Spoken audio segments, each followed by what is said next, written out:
Bueno, en este video vamos a comenzar hablando de lo que es una alimentación antiinflamatoria, antienvejecimiento, una alimentación saludable. Y como ustedes sabrán, en el ámbito de la alimentación hay muchos conceptos de qué es saludable. Hay muchas corrientes alimentarias y uno se termina confundiendo y diciendo, bueno, pero ¿cuál es la más idónea? ¿Cuál es la verdadera? No hay una verdadera. Digamos que hay distintas necesidades. Cada persona tiene su propia bioindividualidad.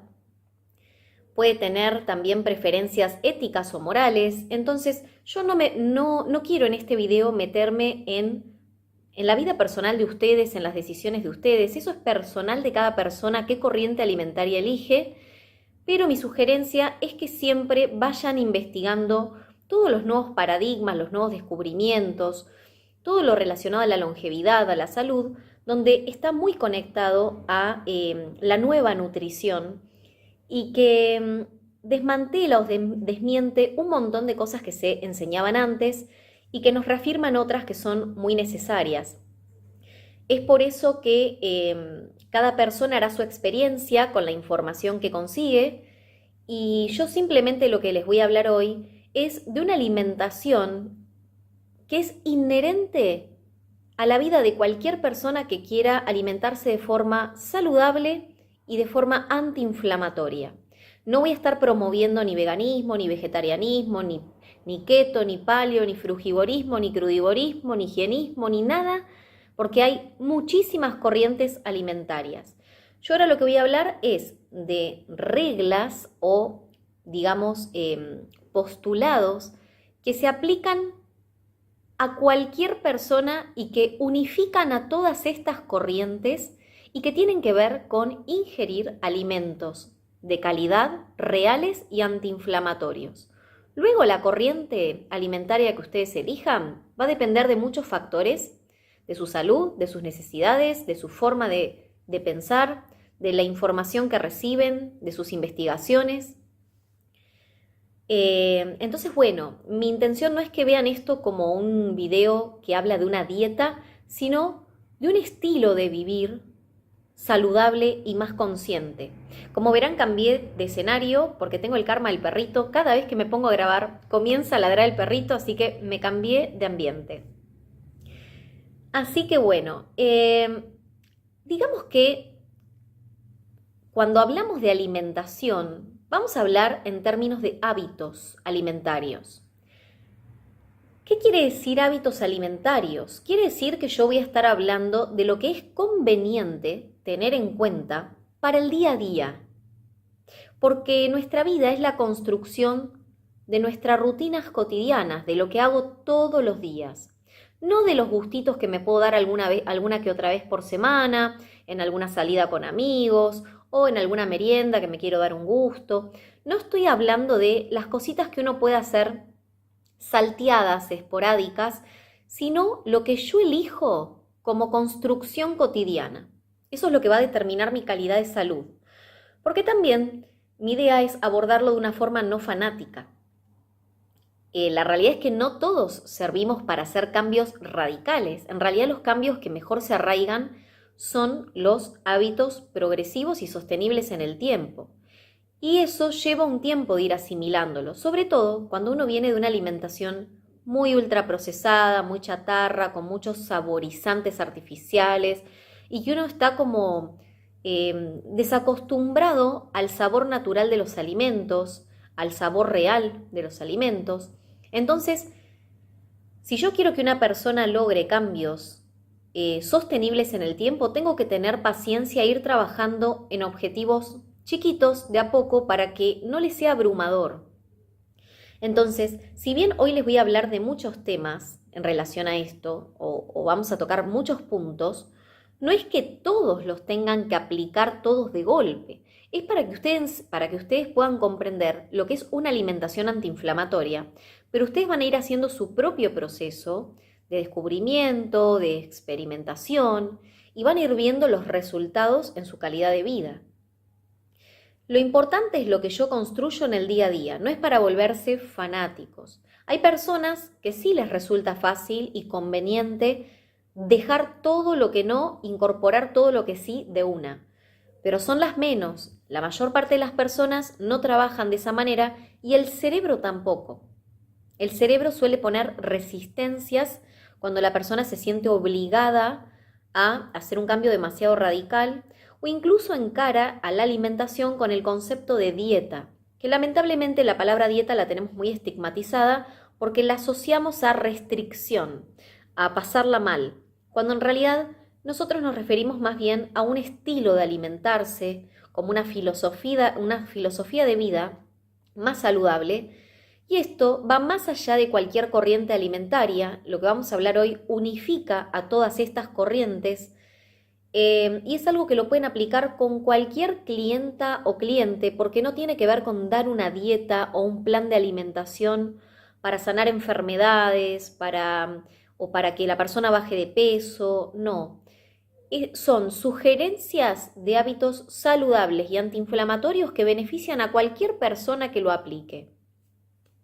Así que bueno, habíamos hablado de que la alimentación es uno de los aspectos que también influye y muy fuertemente en la actividad de la telomerasa y de los telómeros, la longitud de los telómeros.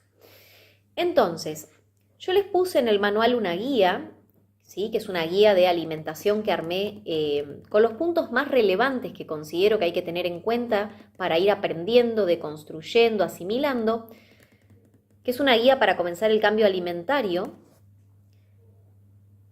Y esa guía, incluso, si ustedes lo sienten, esa parte del manual, no el manual, solo esa guía, es la que nosotras autorizamos para que la impriman tal cual y se la puedan dar a sus clientas si lo requieren, o que ustedes en base a esa guía puedan construir el material que necesiten, porque puede formar parte de un punto importante en una sesión de dermocoaching, ¿sí? Lo que yo voy a comenzar a hablar hoy es algo general, porque después, cuando veamos en otra clase el eje intestino-cerebro-piel, vamos a ver que hay un montón de condiciones intestinales y que tienen que ver también con cuestiones enzimáticas o bacterianas o fúngicas que pueden determinar, o enfermedades de base, que pueden determinar una necesidad de personalizar una dieta o que la persona justamente recurra a una nutricionista idónea, integrativa, para que le haga algo personalizado. Ya vamos a ver en el eje intestino-cerebro-piel, cuando hablemos de enfermedades autoinmunes, la relación que tienen con el intestino permeable, cuando hablemos de disbiosis, de candidiasis intestinal, de SIBO, cuando hablemos de histaminosis, ¿sí?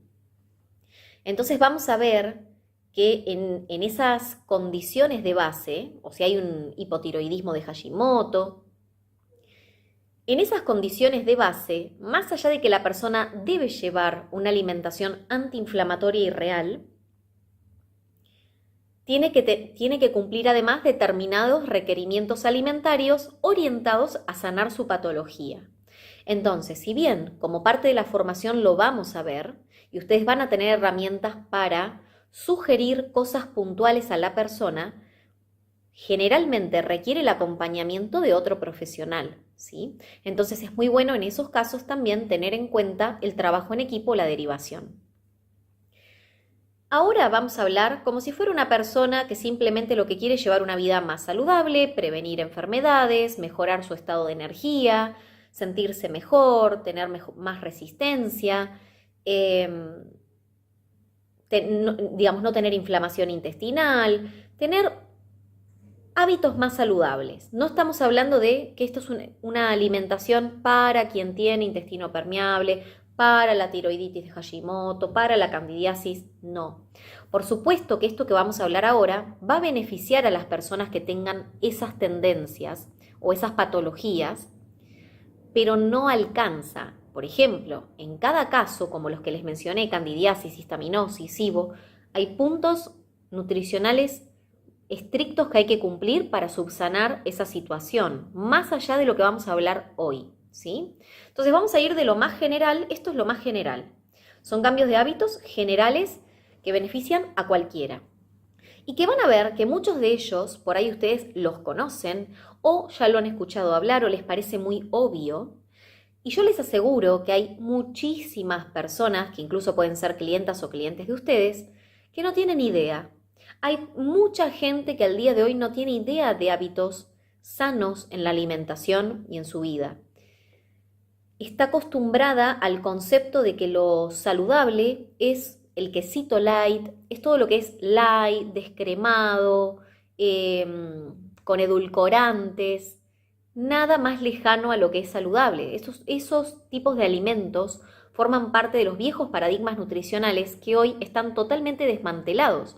Lo que pasa es que lamentablemente aún hay muchos nutricionistas que que no están actualizados, que están porque inclusive en la universidad al 2023 se siguen enseñando muchas veces las mismas cosas.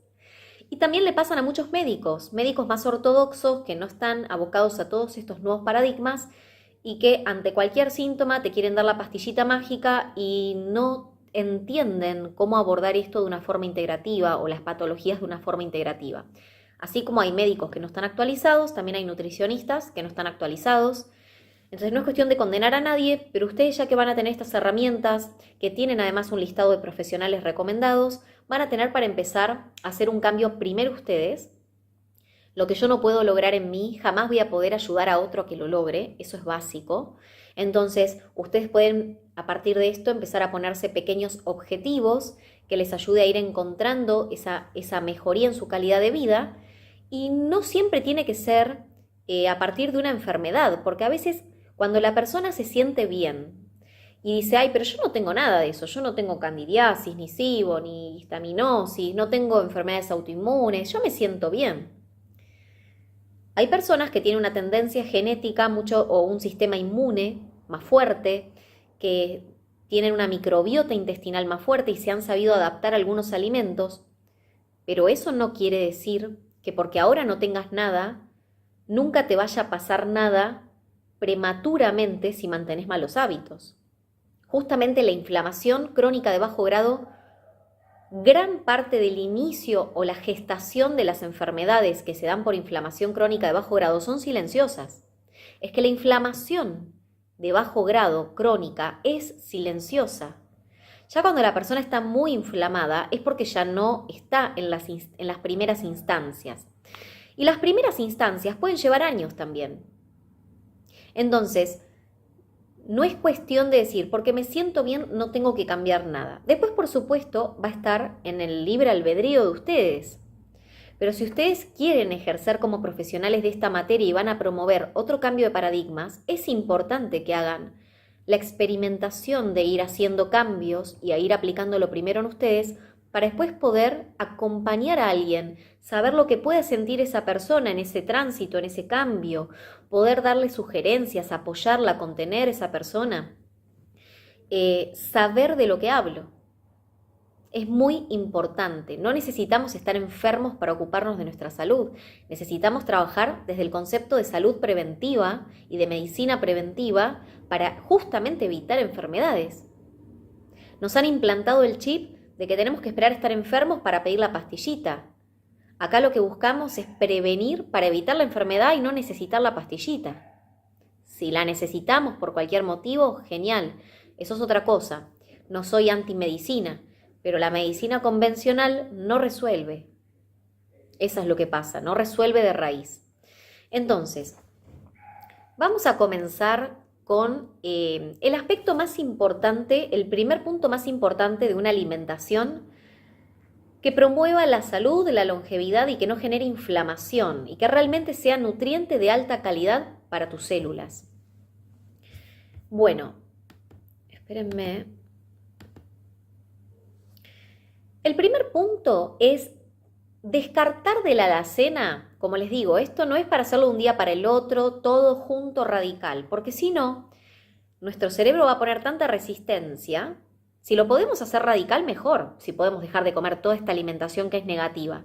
Pero a quien le cueste, es mejor que lo planee de otra forma para que no se frustre, porque al final no termina haciendo ni una cosa ni la otra y vuelve a su alimentación chatarra.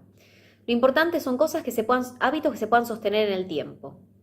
Entonces, cuando yo digo descartar de nuestra alacena, hay que ajustarlo a las posibilidades de la persona e ir haciéndolo lo más asimilable y progresivo posible.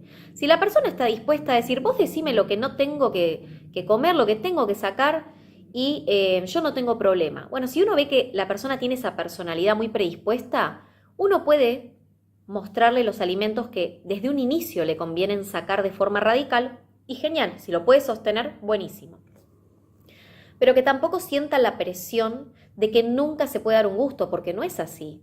Ahora, en algunos casos donde hay permeabilidad intestinal, SIBO, candidiasis, enfermedades autoinmunes, histaminosis, lamentablemente al comienzo de los tratamientos sí la dieta es estricta y uno no se debería estar dando gustitos porque no es fácil de tratar esas patologías si no se tiene mucha conducta. Entonces, y esto se los digo porque yo pasé por todo. Pasé por candidiasis intestinal, SIBO, tengo histaminosis genética, tiroiditis de Hashimoto y gracias a Dios, después de muchos años de investigar sola porque muchos médicos no me sabían decir nada o me decían que era todo psicológico, pude ir dando con estos médicos que hoy ustedes los tienen directamente enseñados en la formación, todo servido en bandeja para que no tengan que hacer una búsqueda incansable y que puedan llegar a resultados concretos e ir sanando. Yo gracias a Dios estoy pasando y cerrando ese capítulo de mi vida donde no podía resolver un montón de sintomatologías y gracias a toda esta información y conocimientos que vengo trabajando todos estos últimos años, por lo menos 3-4 años que los vengo trabajando sin parar. Entonces, descartar de nuestra alacena alimentos ultra industrializados, galletitas de paquete, caldos saborizantes. Los caldos saborizantes es de lo peor, lo que menos tienen es lo que dice. Enlatados y embutidos son alimentos muy muertos vitalmente, los alimentos esos no perecederos. Entonces, para alguna vez está bien, para meter en el día a día, no. Son muy pesados para el hígado además. Gaseosas, todo lo que son gaseosas, tanto con azúcar como con edulcorantes. Recuerden que el edulcorante stevia, en realidad el edulcorante líquido que ustedes reciben o compran, no es la stevia real, no son las hojitas de la planta stevia. Es un edulcorante artificial donde se extrajo un compuesto de la stevia, que es el steviol, y está altamente concentrado y no funciona de la misma manera en el cuerpo que la planta. Y no contiene lo mismo que la planta, tiene otras cosas. Entonces, jugos de sobrecito, lo peor. Si uno quiere tomar una bebida natural, es mejor, por ejemplo, no un licuado de frutas, sino un agua saborizada.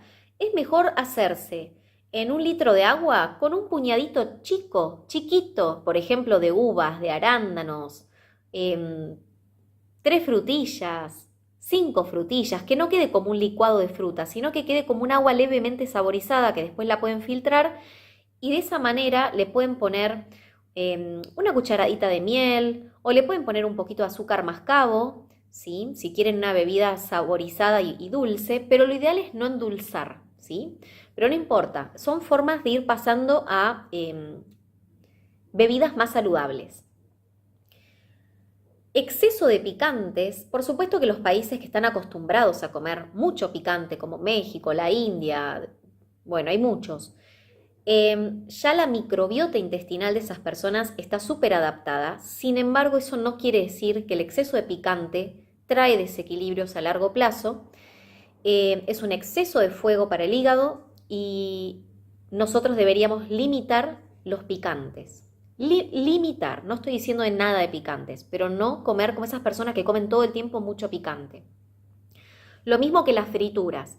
¿Te hiciste una fritura una vez por semana? Bueno, si nuestro organismo está sano, porque en lo cotidiano generamos hábitos saludables, nuestro cuerpo es fuerte y es resistente y tiene mecanismos de limpieza, de depuración, de desintoxicación natural que puede afrontar una fritura, un gustito, una merienda. El problema es cuando yo meto en mi día a día una sobrecarga de alimentos chatarra, con compuestos que terminan siendo a largo plazo tóxicos para el organismo, nocivos. Entonces, esa acumulación, ese exceso, el cuerpo empieza a agotar sus mecanismos y no puede sobreponerse. Entonces empieza a haber una toxemia corporal muy interesante y muy grande. Y acá es donde empiezan los problemas, ¿sí? Porque no es que si la persona lleva buenos hábitos y se comió una vez a la semana, se da un gustito y no sé, se come un alfajor. Uy, el cuerpo ya está para atrás. No, el cuerpo tiene sus mecanismos de defensa. Ahora, también a medida que vamos reeducando nuestro sentido del gusto y vamos cambiando el paladar, vamos amigándonos con los sabores naturales, dejamos de comer comida con tantos saborizantes artificiales, resaltadores de sabor, vamos percibiéndole el gusto a los alimentos más naturales y cada vez esos gustitos que necesitamos darnos empiezan a ser elecciones más saludables también, gustitos más saludables. Bueno, otra cosa que sería ideal para cualquier ser humano quitar es el gluten. Eso es algo que fija. Ahora, si hay alguien que no tiene ninguna patología que requiera quitar el gluten, y no lo puede dejar porque tiene mucha adicción o lo que sea, lo importante es reducirlo al máximo, ¿sí? Lo ideal también es cambiar por otro tipo de harinas. Harinas como por ejemplo la de trigo sarraceno, que no contiene gluten, que es un pseudo cereal, y que hay un montón de harinas con las que se pueden hacer, y no estoy hablando de harinas refinadas y féculas, como todo lo que se consigue en una dietética sin TAC, que es bastante también súper procesado, lleno de féculas, de edulcorantes, de azúcares. Me refiero a harinas que no contengan gluten. Limitarla lo más posible o quitarlas. Y eso es lo mismo que los lácteos. Los lácteos, ya les voy a mencionar un poco más profundamente qué efecto hacen en la salud y en la piel el gluten, los lácteos y las azúcares. Pero ahora, a grandes rasgos, les digo que gluten y lácteos es lo primero que se saca cuando hay enfermedades autoinmunes, intestino permeable, cuando hay problemas de piel. Cualquier problema de piel puede mejorar quitando gluten y lácteos, porque tiene una relación directa en la acción que hacen con el intestino, en la microbiota y que pasan a la sangre y que van a la piel. Y la relación que genera esto con la histamina, que ya lo vamos a hablar más adelante, por eso no se preocupen, que en el manual está todo fundamentado, pero en videos lo vamos a ver un poquito más adelante. Si la persona no quiere dejar los lácteos, a ver, hay, como les digo, patologías donde si la persona se quiere curar, porque para la ciencia médica ortodoxa, las enfermedades autoinmunes no tienen cura. La rosácea no tiene cura, pero desde la nueva medicina ya se sabe que sí. Las enfermedades autoinmunes tienen cura, patologías de piel crónicas tienen cura, problemas genéticos se pueden resolver y desactivar. Eso es lo interesante de esta nueva medicina y que no está hecha por científicos, por médicos, donde ya hay demasiadas demostraciones y prácticamente son todas las nuevas tendencias médicas de los médicos más ayornados y actualizados. Hay evidencias de sobra, miles de testimonios, y yo en el listado de profesionales les dejo las redes o la web de estos profesionales para que investiguen, y muchos de ellos tienen miles o cientos de testimonios, que incluso los comparten públicamente, ¿no? Entonces, si la persona no tiene algo excluyente donde debe retirar sí o sí los lácteos, que generalmente cuando hay mucho problema de piel siempre hay que sacarlo idealmente, lo que puede consumir son lácteos de tipo orgánicos e idealmente de cabra, de oveja o de búfala, porque son mucho más fácil de digerir y de asimilar que los de vaca. Esto es por varios factores, pero principalmente, si bien los lácteos de cabra, de oveja, de búfala tienen lactosa, y la lactosa, la mayor parte de la población es intolerante a la lactosa porque el ser humano digiere la lactosa, que es el azúcar de de la leche, la digiere gracias a la enzima que es la lactasa. Pero resulta que esa enzima en el ser humano se encuentra hasta los 2-3 años. Después naturalmente desaparece porque se supone que el ser humano ya no necesita tomar leche. Esa es nuestra biología. Entonces, como nos falta esa enzima, la mayor parte de las personas en este mundo son intolerantes a la lactosa o no les caen bien los lácteos. Y especialmente los lácteos, ya sean orgánicos o no. Ahora, uno dirá, bueno, pero la gente de antes comía todo eso, tomaba leche de la vaca, está todo bien. Pero la gente de antes no tenía ni permeabilidad intestinal, ni el nivel de estrés. La permeabilidad intestinal es una enfermedad de ahora, dado por múltiples factores, y sobre todo el tipo de alimentación y el estrés, y el sedentarismo. Entonces, cuando yo tengo permeabilidad intestinal, el gluten y los lácteos pasan la barrera intestinal y el sistema inmune lo empieza a atacar. Entonces, no es solo que te falta la enzima, sino que las proteínas de la leche, por ejemplo, la caseína, pasan por la pared intestinal y empiezan a generar toda una inflamación y un desorden en el sistema inmune, al igual que el gluten. El gluten también genera permeabilidad intestinal, mala absorción de nutrientes, inflamación crónica. Entonces, lo ideal sería que nunca esos ingredientes se encuentren en más de un 20% de tu dieta. Ahora, lo correcto sería sacarlos. Pero como les decía, los lácteos de antes, la gente de antes estaba todo el día trabajando o al sol, tenía otra resistencia, estaba en contacto con la naturaleza, pisaba la tierra, no había tantas pantallas, estaban en movimiento, no, tenían otras dificultades, pero no tienen el nivel de estrés que hay hoy, con tanta sobrecarga de estímulos. La alimentación era de altísima calidad, entonces no estaba lleno de refinados, de conservantes, de ultraprocesados. Entonces no podemos hablar desde las mismas condiciones. Y además, los lácteos que no son orgánicos, los lácteos que se consiguen en el mercado, no se olviden que tienen muchos problemas. Primero, que en el proceso de pasteurización se le quitan un montón de enzimas que son necesarias. Además, esa leche suele tener pesticidas, hormonas que se le ponen a las vacas, suelen tener antibióticos, van con restos de antibiótico que la vaca le suelen dar a la vaca porque las tienen todo el día produciendo leche y se les hace mastitis, entonces necesitan antibióticos para calmar esa infección en las mamas. Entonces, los lácteos de ahora no son los lácteos de antes. El gluten de ahora no es el mismo que el de antes. Hoy en día el gluten está modificado genéticamente, tiene una carga de gluten altísima, muy superior a la de antes. Entonces, estamos hablando de distintos tipos de alimento. No son los mismos que antes. Entonces, esto es importante para que ustedes lo sepan. Ahora, si fueran a comer lácteos, en el caso de quien no tenga una intolerancia específica o alguna patología específica, mi sugerencia es que coman de cabra, de búfalo, de oveja, porque a diferencia de la leche de vaca, que tiene caseína tipo 1, que es una proteína de la leche, que es bastante inflamatoria para el intestino y que ya se ha demostrado que genera permeabilidad intestinal,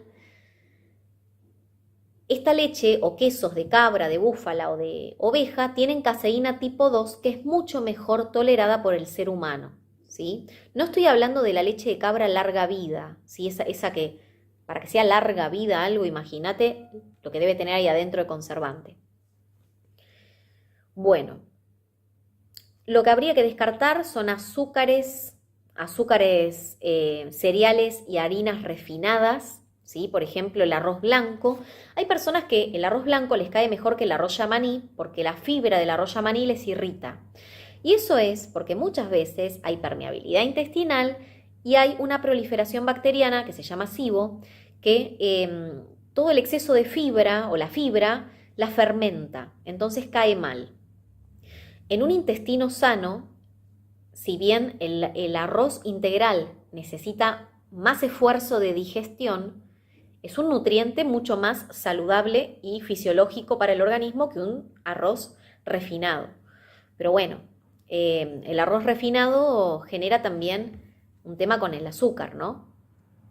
Pero hay que eliminar el azúcar blanco, la harina de trigo blanca, el arroz blanco en lo posible, ¿sí? O lo menos que se pueda, y reemplazar por sus variantes integrales. Harina integral, arroz integral, azúcar mascabo o azúcar de caña, más allá de que lo correcto es llevar una dieta baja en carbohidratos y azúcares. Pero cuando yo como carbohidratos y azúcares, lo importante es que sean de buena calidad e integrales. Eliminar los edulcorantes, los saborizantes artificiales, los productos con jarabe de maíz de alta fructuosa, que están prácticamente en todos los ingredientes de supermercado. Si ustedes leen las etiquetas dice jarabe de maíz de alta fructuosa y además también ingredientes transgénicos como soja, maíz, canola. Bueno, el trigo ya hoy en día en Argentina es transgénico. Y los derivados de la soja están en todos los ingredientes también, al igual que el jarabe de maíz de alta fructuosa. La lecitina de soja se utiliza mucho en muchísimos alimentos. Y uno me va a decir, ¿pero qué puedo comer? Porque uno solamente se acostumbró a comer lo que nos ofrece el mercado de forma empaquetada. ¿Con qué comían antes las personas? Carne, verduras, frutas, huevo. Cereales integrales, no en mucha cantidad, porque tenemos muchísimos más años de carnivorismo, ¿sí? que de agricultura. Sin embargo, ya, como les digo, todo es es algo personal. Pero hay mucho para estudiar, investigar sobre esto y van a ver lo que digo, ¿no?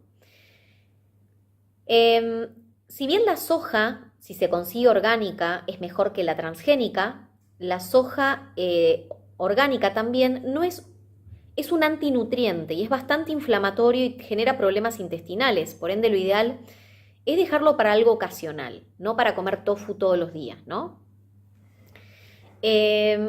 ¿Qué pasa con los transgénicos? Lo que sucede es que están mutados genéticamente.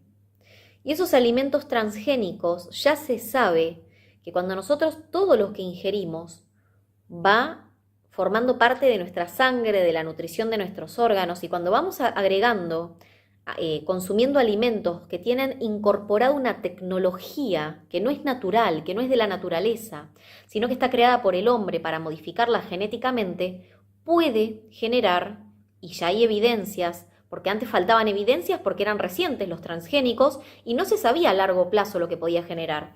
Hoy ya se está viendo muchas de las consecuencias de la ingesta de transgénicos y pueden generar alteraciones y mutaciones genéticas, cáncer y demás. Entonces, además de que suelen tener mucha carga de pesticidas, ¿no? Entonces, bueno, esto que yo les hablo, vas a decir, pero qué dramático, entonces no se puede comer nada. Ya van a ver que se puede comer de todo, pero hay que cambiar el chip, hay que cambiar la mentalidad.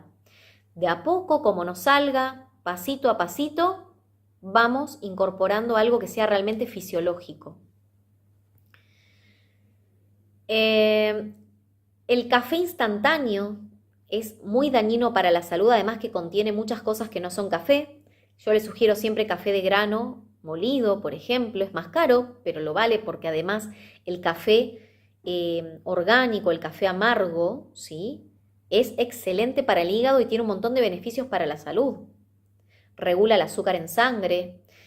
Incluso los enemas de café, que no estoy hablando para ingerirlo, sino por atrás, son excelentes para desintoxicar el hígado y para sanar el intestino y los enseñan muchos estos médicos que recomiendo. El tema también, y no consumir féculas en exceso, eso es importante. Esto es lo que habría que descartar para sacar la alimentación inflamatoria. Después hay otros aspectos que hay que tener en cuenta para llevar una alimentación sana equilibrada, que son los que vamos a hablar ahora. Pero esto es como lo peor. Ahora, les iba a decir algo. Ay, espérenme que me olvidé. Ya me acordé. Que también algo que es muy importante es de a poquito, en la medida que podamos, dejar de sobresaturar con azúcar todo lo que tomemos, infusiones de plantas, café.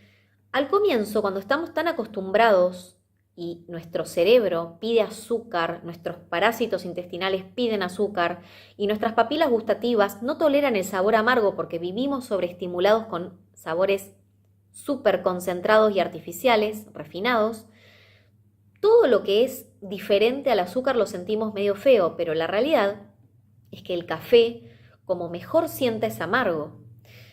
Las tisanas de plantas, cada sabor de cada planta tiene un efecto medicinal.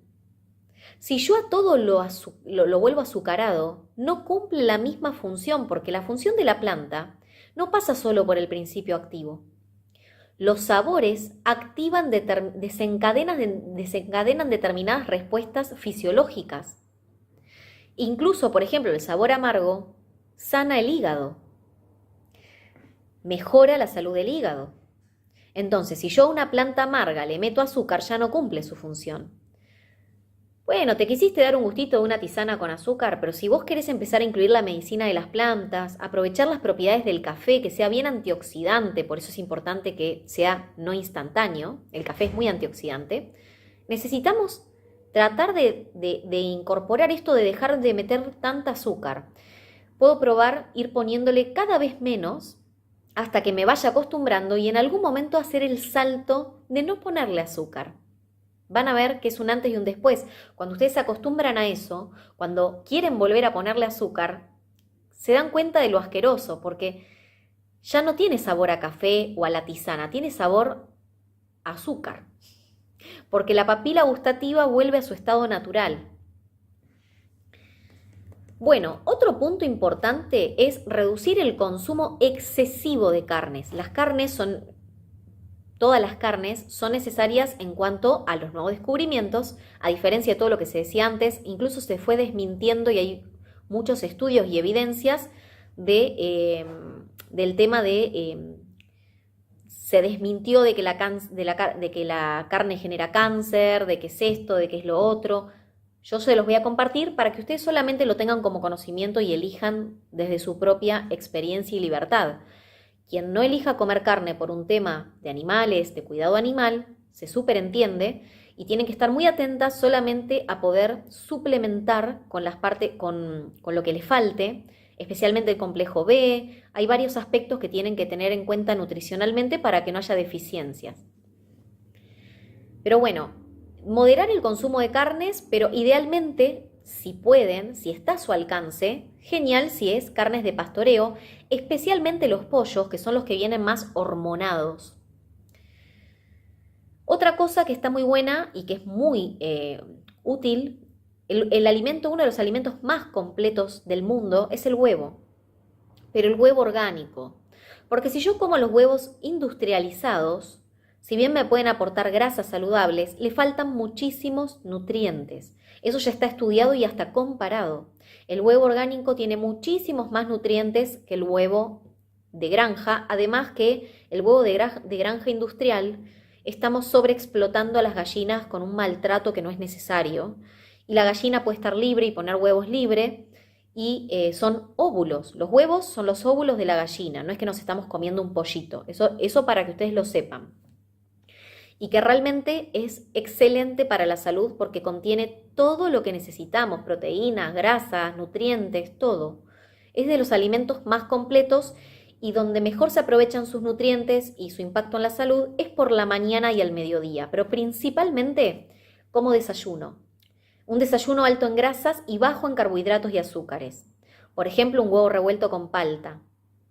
Acá en Argentina estamos muy acostumbrados al café con leche, con 2 medialunas, fruta y azúcares, y en realidad el alimento predilecto del cuerpo a la mañana, que es donde hay que alimentar al cerebro, son las grasas saludables.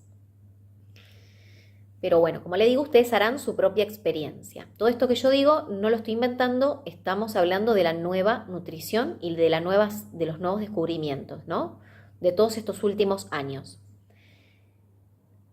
Reducir el consumo de azúcares, incluso las naturales, ya que producen glicación y envejecimiento prematuro. pero a la hora de consumir, elegir preferentemente azúcares naturales, mascabo, miel, azúcar de coco. Recuerden que la miel, según el Ayurveda, que es la medicina de la India, se enseña que la miel por encima de los 40 grados se vuelve tóxica. Lo ideal sería no calentarla, porque aparte se pierden muchos nutrientes de la miel. Y la miel, en el estado crudo, puro, es lo más saludable que hay. Y es más, pero tampoco hay que pasarse, es comer moderado. Y otra cosa es que tienen que ser mieles que ustedes sepan que sean 100% naturales. Uno las que suele conseguir en el mercado muchas veces no son mieles reales. Son un poco de miel y mucho de jarabe de maíz de alta fructuosa. Y eso es súper dañino para la salud y genera unos picos de azúcar increíbles en el cuerpo. E inflamación. Otro punto es consumir mucha más y variada verdura fresca, ¿sí?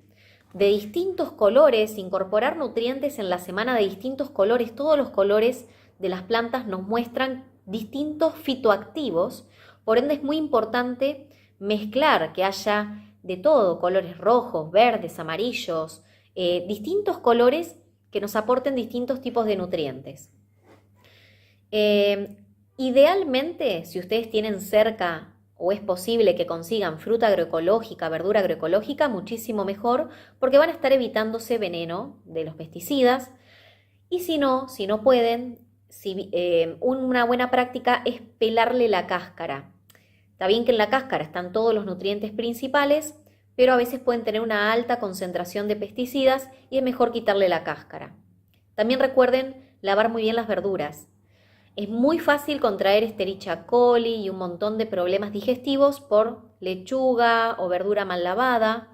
Entonces, por ejemplo, para 1 litro de agua se utilizan 25 ml de vinagre y se deja en reposo de 5 a 10 minutos para desinfectar la verdura, ¿sí? Y esa agua después se tira, se enjuaga la verdura y estoy hablando principalmente de la verdura cruda, ¿no? La verdura que se va a cocinar, igual hay que lavarla, pero igualmente cuando uno hierve la verdura, o lo más correcto es hacerlo al vapor. ¿Por qué? Porque cuando yo lo hiervo, muchos de los nutrientes quedan en el caldo y yo después me como la verdura y no tiene tantos nutrientes. Si yo no me tomo ese caldo, todos esos nutrientes se pierden. Entonces es mucho mejor, se aprovecha más la concentración de nutrientes si lo cocinamos al vapor. ¿Esto quiere decir que no puedo hervir verduras? No, pero después entonces está bueno que te guardes el caldo y que te lo tomes, que ahí quedaron un montón de nutrientes principales.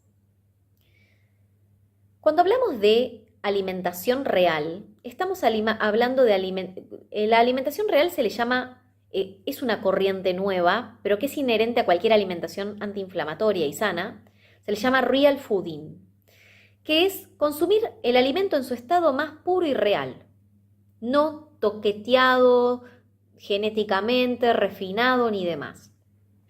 Entonces, bueno, reducir el exceso de sal. La sal es necesaria, hay que quitarle la fobia a la sal.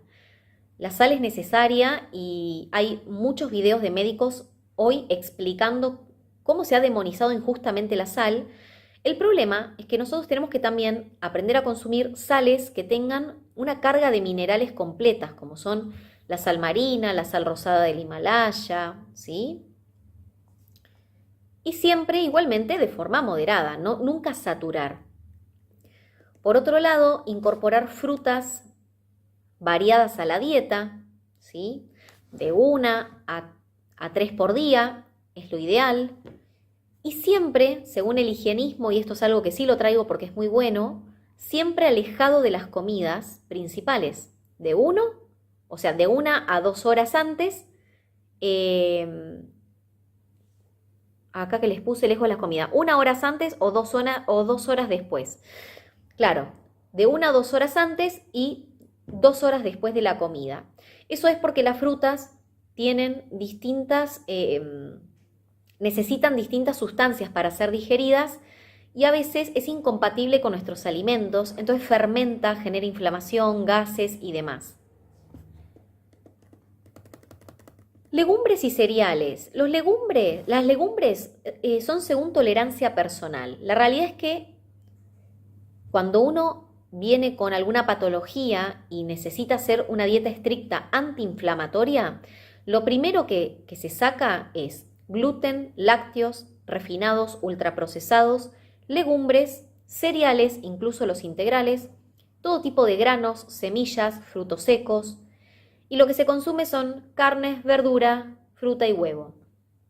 Todo lo que tenga antinutrientes se saca porque cuando hay inflamación intestinal y ya hay intestino permeable, estas proteínas y sustancias de estos alimentos pasan la barrera intestinal y ya se sabe que generan muchísimas alteraciones.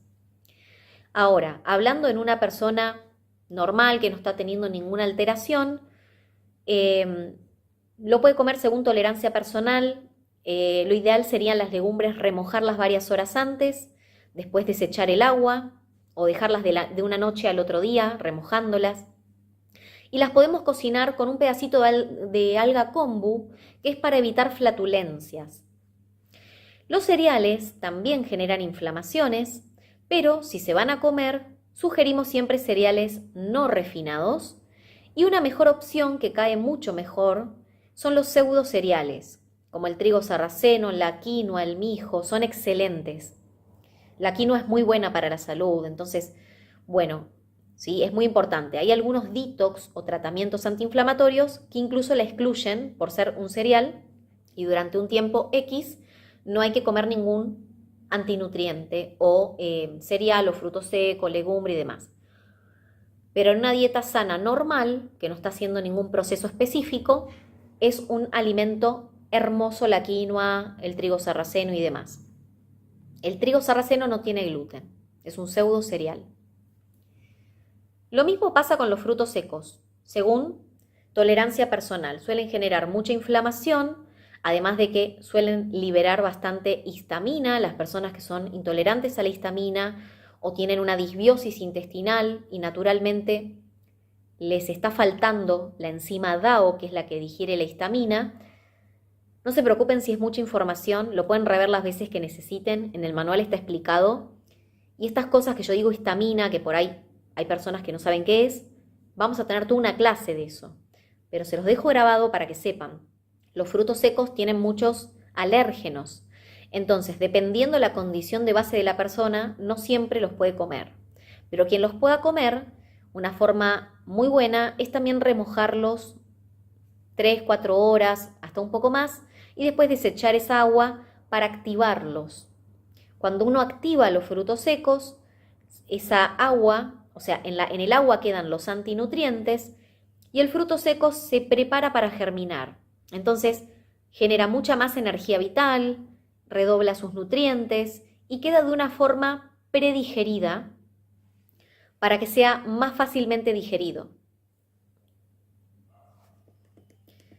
Bueno, algo también que es muy lindo ir incorporando de a poco en la alimentación, no hace falta todos los días, pero sí tener experiencia con superalimentos o alimentos adaptógenos, que son alimentos que nos ayudan a fortalecernos frente al estrés, aportar mayor energía, resistencia, como por ejemplo la maca, el hongo reishi, el kale, el cacao amargo, siempre y cuando no haya histaminosis, porque si hay histaminosis, el cacao no se puede. Ya van a ver que en cada patología hay cosas específicas.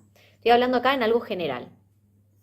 Pero bueno, eso es algo que pueden incluso consultar la Flor en cuanto a los alimentos adaptógenos, pero es muy bueno de forma moderada, también de forma correcta consumirlos, pero que estén presentes en la dieta, en la alimentación. Otro buen hábito, especialmente cuando hay problemas de gastritis, problemas digestivos, problemas intestinales, es tomar de 2 a 4 cucharadas soperas de aloe vera bebible todos los días en ayunas para regenerar y sanar el intestino y también la acidez, pero no es algo que lo tengan que hacer toda la vida. Se puede consumir por un mes, después lo dejan, cuando lo vuelven a necesitar lo vuelven a consumir y es un buen hábito. Tomar agua de buena calidad. Mucha gente toma agua de la canilla, del grifo. Recuerden que el agua del grifo viene con muchas cosas, cloro, con sustancias que son sumamente dañinas para la microbiota intestinal. Entonces, si van a tomar del grifo, al menos cómprense un filtro y que venga filtrada, ¿sí? Tomen agua filtrada. Quien pueda, además, tener un ozonizador, es una hermosa herramienta para aportarle ozono al agua y que sea mucho mejor para la salud aún y para matar todo tipo de bacterias, el ozonizador. Y también si no es comprar agua mineral, ¿sí? Si uno toma, por ejemplo, hay aguas que vienen muy pobres de minerales, entonces uno puede mejorar la carga electrolítica del agua. Por ejemplo, en un bidón de agua le ponen una pizquita de sal rosada del Himalaya y una pizquita de bicarbonato. Eso ya genera electrolitos. Entonces, puede esa agua hidratar mejor las células porque puede penetrar mejor por la presencia de los electrolitos. Otro punto importante es comer porciones más ajustadas al hambre real y no emocional. Esto de comer cada 2 o 3 horas ya fue desmentido. Para activar el metabolismo, no. Nuestro cuerpo no es un robot. Es una máquina perfecta, pero no es un robot. Hay que comer cuando hay hambre real, pero comer moderado y nutritivo. Si yo estoy comiendo siempre desde un aspecto emocional, cada vez que estoy bajón... A ver, ¿esto quiere decir que no me puedo dar ese permiso? Sí. Pero hay personas que, más allá de algún evento puntual, comen mucho en el día desequilibradamente por cuestiones emocionales.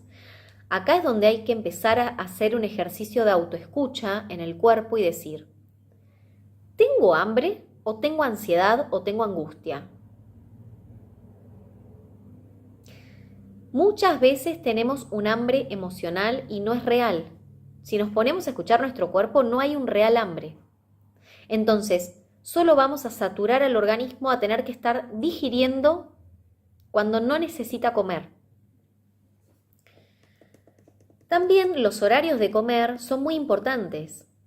Recuerden que según los ciclos circadianos, que ya vamos a tener una clase sobre eso, pero es nuestro propio reloj biológico, el horario en el que funcionan determinadas o los órganos, o hay determinadas acciones biológicas o de metabolismo. El ritmo circadiano es un ritmo orgánico en el que todo funciona en nuestro cuerpo, que está orquestado por ciclos de luz y oscuridad. Ese es el reloj, luz y oscuridad. A partir de las 10:30 de la noche, aproximadamente, cesan las funciones digestivas. Entonces, si yo siempre como hacemos en Argentina, de comer muy tarde, lo único que voy a estar haciendo es generar toxemia y pesadez y sobrecarga hepática, porque la función digestiva va a estar cesando, entonces o no voy a digerir bien, o el organismo va a hacer un esfuerzo en digerir eso y no va a usar esa energía en reparar el cuerpo y desintoxicar el cuerpo, que es lo que debe hacer de noche. Todos los mecanismos de reparación y de regeneración que se activan de noche van a ser postergados. Además, cuando comemos de noche y nos vamos con la comida acá, la realidad es que nos vamos pesados, el hígado se sobrecarga, no alcanzamos niveles profundos de sueño, que es donde se libera la hormona de crecimiento, donde podemos regenerar el cuerpo, y empezamos a generar inflamación crónica de bajo grado. Además, podemos tener pesadillas y un montón de aspectos conectados a un hígado pesado. Otro punto muy importante es también el empezar a investigar de ayuno intermitente.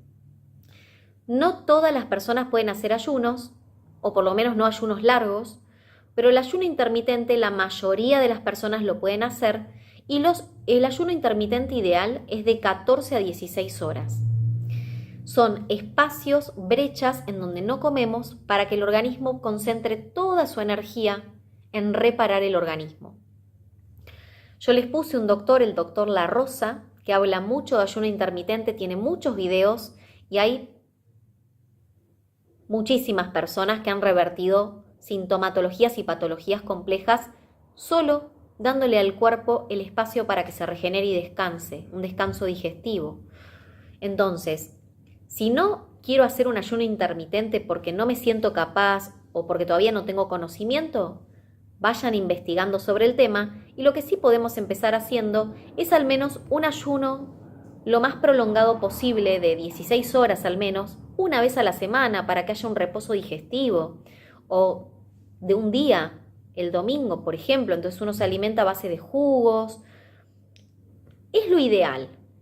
Si no lo puedo hacer, bueno, en realidad el ayuno intermitente para mí es lo más fácil, porque uno puede acomodar el horario, por ejemplo, para que la última comida sea a las 8 de la noche, y cuenta 16 horas y ya recién come ahí al otro día. Entonces, aprovecha las horas de sueño y las cuenta como parte del ayuno. Pero estudien al doctor La Rosa, y les va a saber explicar mucho mejor este tema, y es muy interesante como una herramienta de reparación y una herramienta que se utiliza mucho en el biohacking, ¿sí? También recuerden que el mejor momento para comer fuerte es cuando el sol está en lo alto, que es donde el fuego digestivo está más activo. Eso es al mediodía. Si yo, por temas laborales, por tema de mi vida, no puedo comer temprano, porque no puedo comer a las 8 de la noche, lo ideal sería comer entre las 6 y 8 de la noche máximo. O sea, cuando ya baja el sol, uno no debería cenar. Y la cena tiene que ser suave. Los alimentos más fuertes o la comida más fuerte es de día, pero de noche tenemos que comer liviano. Si yo no puedo, por el motivo que sea, bueno, puedo ir equilibrando con un montón de otros aspectos, de buenos hábitos y de al menos de alimentación saludable, que van a hacer que se equilibre un poco la balanza. Pero sepan que cuanto más practiquen el comer temprano, más se van a dar cuenta la vitalidad y la regeneración que se siente en el cuerpo. Y cuanto más tarde comen, más se siente la pesadez, la devitalización, el embotamiento y demás. También algo que yo les recomiendo es que al menos una vez por año realicen algún detox con plantas, o el detox del Dr. Ludwig Johnson, que se los comento en el manual. Algún detox que les ayude que incluya desparasitación, porque es un hábito saludable para mantener nuestra salud, para optimizar nuestra salud, y para mantener el equilibrio frente a tantas cosas a las que uno está expuesto. En el manual tienen más de este tema. Flor Fasanella hace depuraciones, rueda de depuraciones con plantas medicinales. También tienen lo del Dr. Ludwig Johnson, y también está el ayuno intermitente, que ayuda mucho a depurar.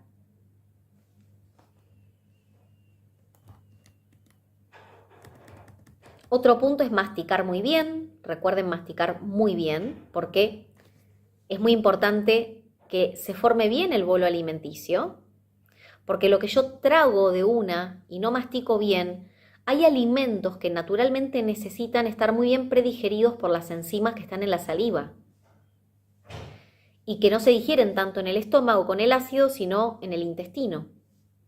En el estómago más que nada se disuelve el alimento, pero muchos alimentos se digieren más en el intestino, que no necesitan tanto del ácido. Entonces, masticar muy bien. A veces las indigestiones que nos agarramos es porque comemos mirando la tele, pensando en cualquier cosa, discutiendo, charlando, y no somos conscientes de masticar bien. Ya casi terminamos, 2 minutitos más y terminamos. Otro punto es saber suplementar la alimentación. Esto es algo importante porque los alimentos hoy no vienen con la carga de nutrientes que venían antes, los suelos también están muy desmineralizados, y solemos tener carencias nutricionales. También nuestras dietas no siempre son muy variadas. Entonces, es muy importante asesorarse con alguien que nos pueda ajustar una suplementación en base a nuestra necesidad, a nuestros estudios. Pero una suplementación que se adapta a la mayoría es la vitamina C, y que la suele necesitar la mayoría, es la vitamina C, el magnesio, puede ser por ejemplo en forma de citrato de magnesio, y la vitamina D si hubiera baja vitamina D en sangre. Recuerden que la vitamina D, lo ideal es que esté por encima de 40 o 50, y se sugiere no más de 100. Estoy hablando de vitamina D en sangre, en los análisis de sangre. Todo esto lo vamos a hablar después con la nutricionista, que van a tener una charla con una nutricionista que forma parte de la formación y que se especializa en medicina antienvejecimiento, en nutrición antiinflamatoria y en suplementación, en alimentación ortomolecular. Pero la vitamina D, lo ideal es ir consumiendo hasta levantar los valores por encima de 40 o 50. Por más que digan que tiene que ser a partir de 30, es bajo eso. Ya se sabe hoy que es bajo. Tiene que estar por encima de 40 o 50. Entonces, se pueden asesorar con alguna nutricionista, pero una forma es tomar una vez al mes una cápsula de vitamina, cápsula sería lo ideal, no tanto la bebible, sino la que viene en cápsula de 100.000 unidades. Vitamina D de 100.000 unidades se toma no en ayunas, sino con un alimento bien graso, que puede ser un huevo, 2 huevos o una cucharada sopera de aceite. Entonces, de esa manera se absorbe bien la vitamina D y vamos tomando hasta que los análisis nos den con los valores correctos. La vitamina C también, hay médicos que enseñan que el máximo a tomar de vitamina C por día es de 6 gramos por día, pero eso puede traer irritación o diarrea en algunas personas. Mi sugerencia es que empiecen con 1 a 2 gramos por día. Es una vitamina hidrosoluble que se elimina por la orina y a diferencia de la vitamina D no se acumula en el cuerpo, entonces no pasa nada si uno se pasa, te puede agarrar diarrea o irritación. Pero bueno, es muy interesante la vitamina C y la D porque son súper antioxidantes, porque son reforzadores del sistema inmunológico y porque resuelven un montón de problemas que están detallados en el manual y que los vamos a ver con la nutricionista. También es muy importante el magnesio para muchísimas patologías y para mantener la salud en general. Lo pueden tomar, por ejemplo, 1 por la noche, citrato de magnesio de 400 unidades. Y si toman vitamina C, es muy bueno complementar con magnesio porque quien tome vitamina C en dosis altas puede generar cálculos renales si no se acompaña con magnesio. Entonces es una muy buena manera de acompañar. También tengan en cuenta el complejo B, siempre háganse chequeos para ir optimizando sus nutrientes cuando hay carencias. Algo también que es muy bueno es incorporar probióticos y prebióticos a la alimentación. De esto hay bastante información que la vamos a hablar más adelante. Pero recuerden que los probióticos no se pueden consumir si hay candidiasis, SIBO o histaminosis.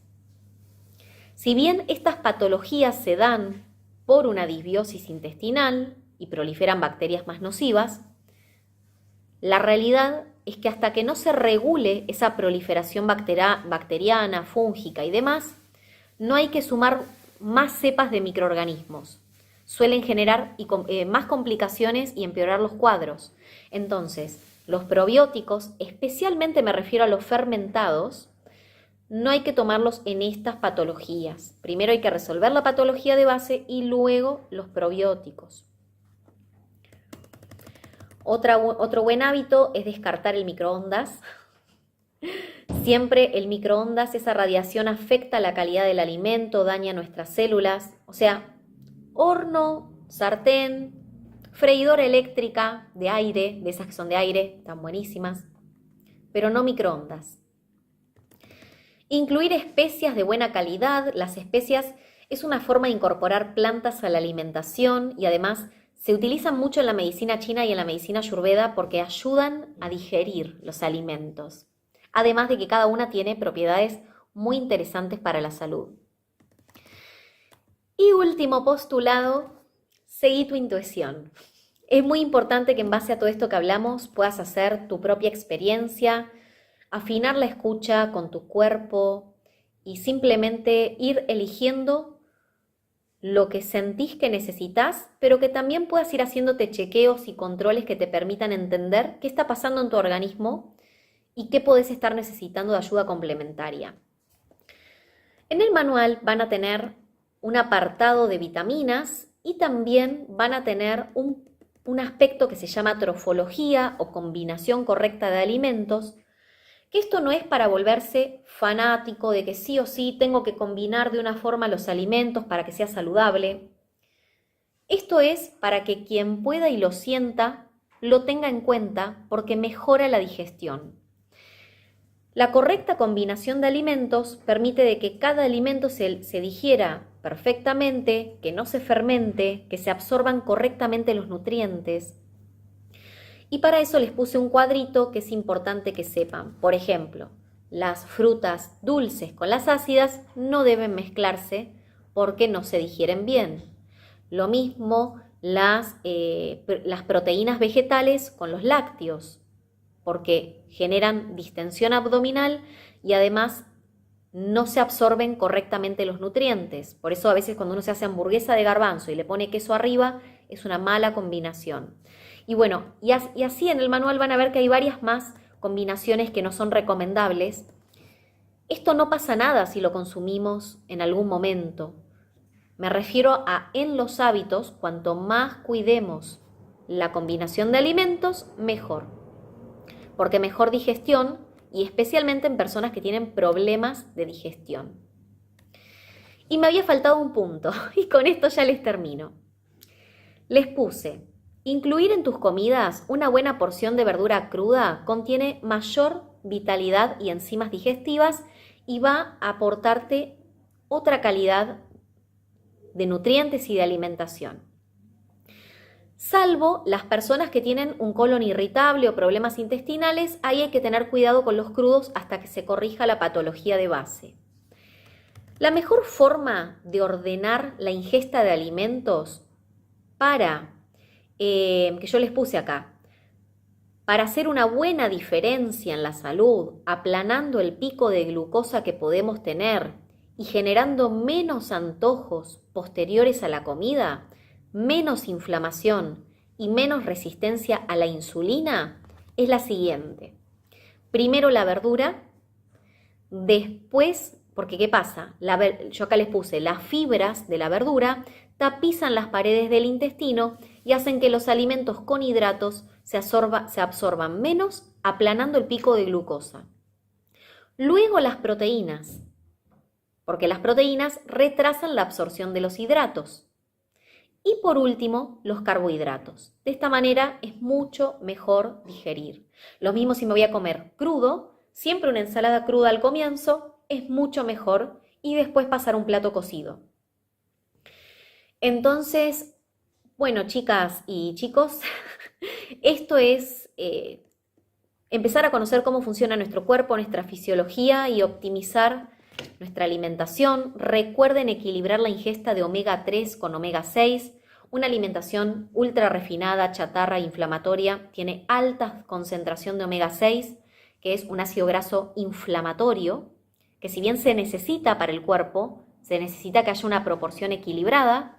Entonces tiene que haber un equilibrio entre el omega 3 y el omega 6. El omega 3 es el que promueve los efectos antiinflamatorios, regenerativos, que prolonga la longitud de los telómeros. Entonces, bueno, equilibrar muy bien los omegas, tratar de aportar aporte de omega 3. Y siempre los azúcares rápidos son los que cuando los consumimos en exceso más van a generar el efecto de glicación. Los azúcares rápidos son el azúcar, la miel, los zumos o jugos de fruta, a diferencia de si lo como con la cáscara, la fruta, pero los jugos de fruta generan picos de glucosa más rápido. En cambio, todo lo que son cereales, legumbres, lácteos, todos esos tipos de azúcares no generan tanta glicación. Bueno, eso es todo, espero que les haya servido. Sé que es muchísima información y para el que lo escucha por primera vez puede ser abrumador. Vayan de a poco, vuélvanlo a rever. De todo esto, empiecen por lo que primero hay que ir descartando. Van de a poquito armándose un plancito y van a ver que todas estas cositas que van sumando a su aprendizaje les van a hacer un cambio muy notable en su calidad de vida. Y se va a notar principalmente no solo en toda la salud en general, sino en la piel, un antes y un después en la piel. Consumir buena cantidad de agua, 1,5 litros a 2 litros dependiendo del organismo, pero de agua, no de mate, de tisanas, de agua sola se necesita. Un buen ejercicio es tomar un vaso por hora. Un vasito por hora, por varias horas, vamos generando el nivel de hidratación necesario a quien le cuesta tomar mucha agua de golpe, ¿no? Les mando un beso grande y espero que, puedan empezar a implementar esto. Ya pueden sacarse sus dudas después en el grupo.